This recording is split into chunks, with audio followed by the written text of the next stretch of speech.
La fama no siempre mata de golpe. A veces te apaga lentamente, en silencio, lejos de las cámaras. Durante décadas, varias estrellas brillaron mientras su cuerpo se desmoronaba por dentro. Y cuando finalmente murieron, nadie quiso decir por qué.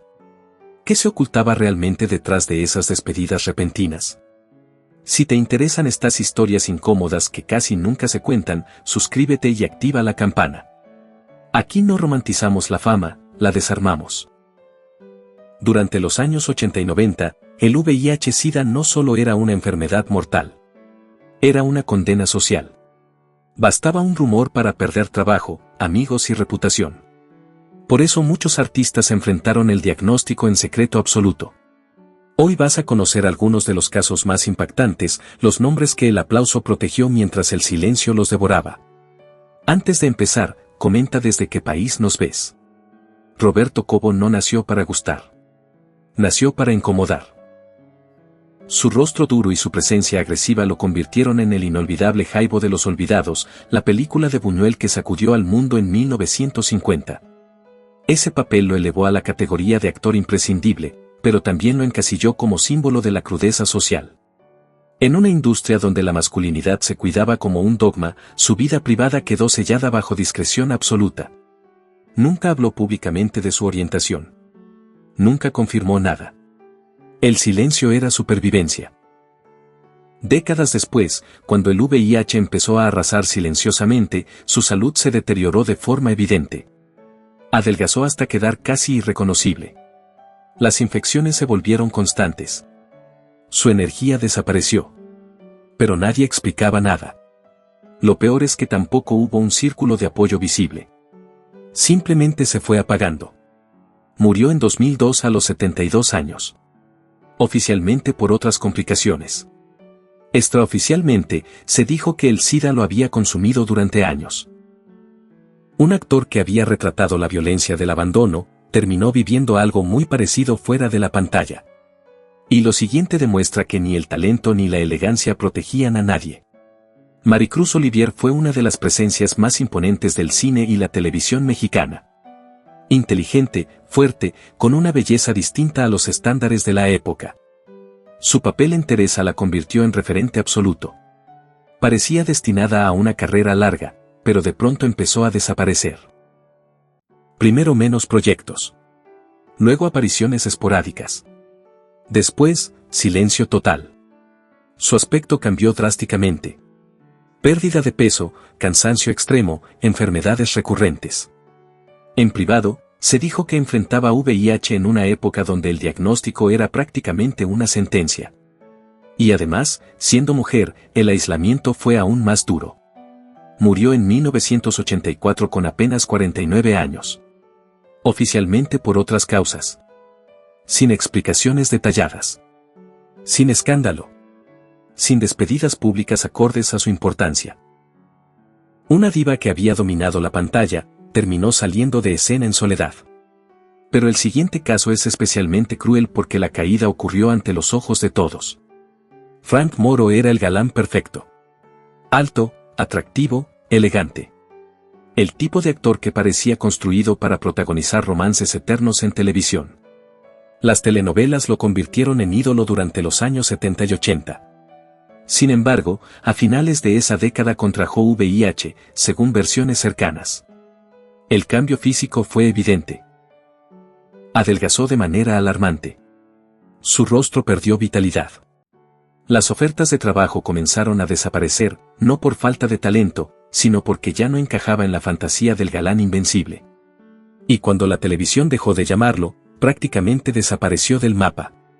Murió en 1993 a los 40 años. Muy joven. Sin homenajes masivos. Sin explicaciones claras. Un ídolo romántico que terminó olvidado, como si nunca hubiera existido. Si este tipo de historias te impactan, deja tu like. Porque lo más duro todavía no llega. El siguiente caso tiene un componente distinto, el peso de un apellido legendario. Enrique Álvarez Félix no solo era actor, era el hijo de María Félix.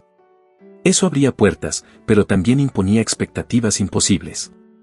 Logró construir su propia carrera en teatro, cine y televisión con una elegancia sobria que lo distinguía. Sin embargo, su vida privada fue siempre extremadamente reservada. En un México profundamente conservador, su homosexualidad era un secreto a voces que nadie confirmaba. Con la llegada del VIH en los años 80, su presencia pública empezó a disminuir. Apariciones cada vez más escasas.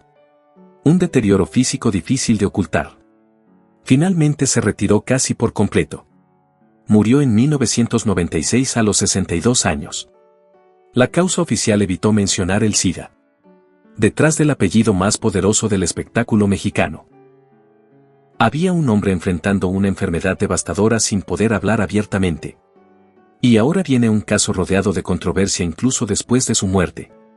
Daniel Bisogno fue durante décadas una de las figuras más visibles de la televisión de espectáculos. Irónico, provocador, incómodo. Parecía inmune a todo. Su estilo consistía en exponer la vida de otros, sin piedad. Pero con el tiempo comenzaron las ausencias. Problemas de salud, hospitalizaciones, cambios físicos evidentes.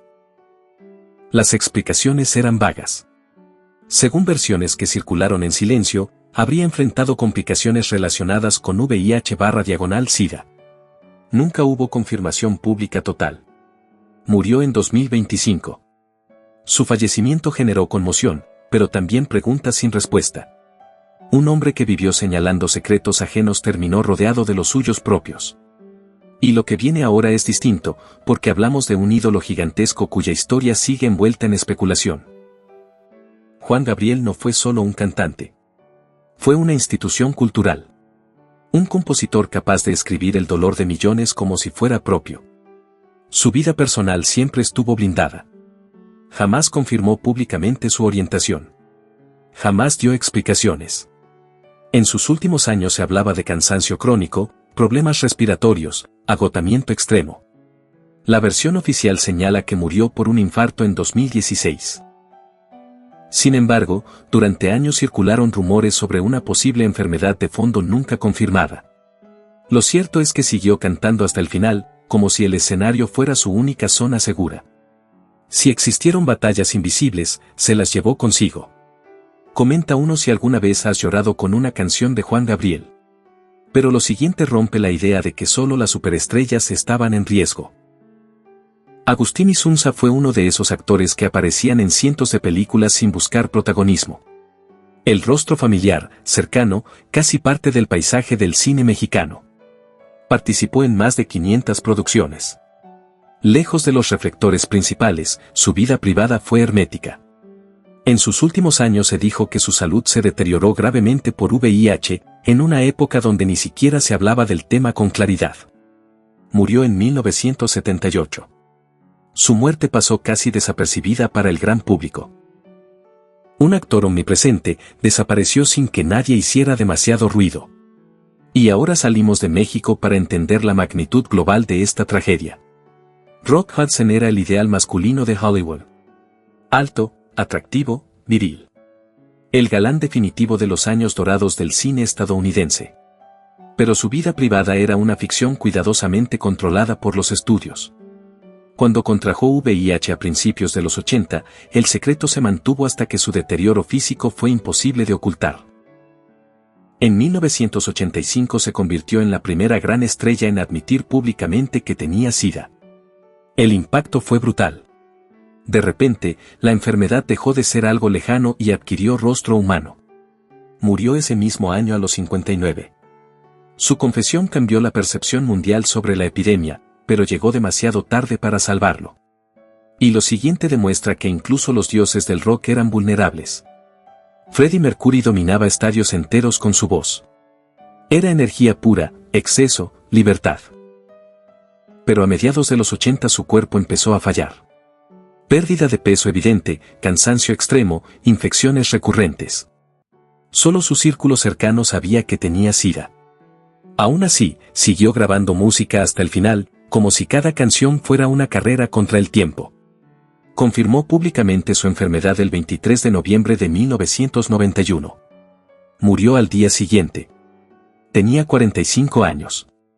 Una de las voces más poderosas de la historia, apagada en silencio durante años. Y el último caso muestra hasta qué punto Hollywood podía moldear una vida entera.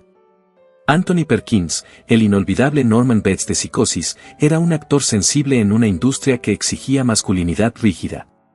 Su homosexualidad fue ocultada durante décadas. Incluso se casó y formó una familia para sostener la fachada. En los años 80 contrajo VIH. Su salud se deterioró lentamente mientras continuaba trabajando. Murió en 1992 a los 60 años por complicaciones relacionadas con el SIDA. El hombre que interpretó a uno de los personajes más perturbadores del cine vivió su propia pesadilla fuera de cámara, no poder mostrarse tal como era. Si llegaste hasta aquí, comenta sigo. Eso nos ayuda a saber que este tipo de contenido vale la pena. Estas historias no tratan solo de enfermedad. Tratan de miedo. De silencio. De una época en la que decir la verdad podía destruirte antes de que el virus lo hiciera.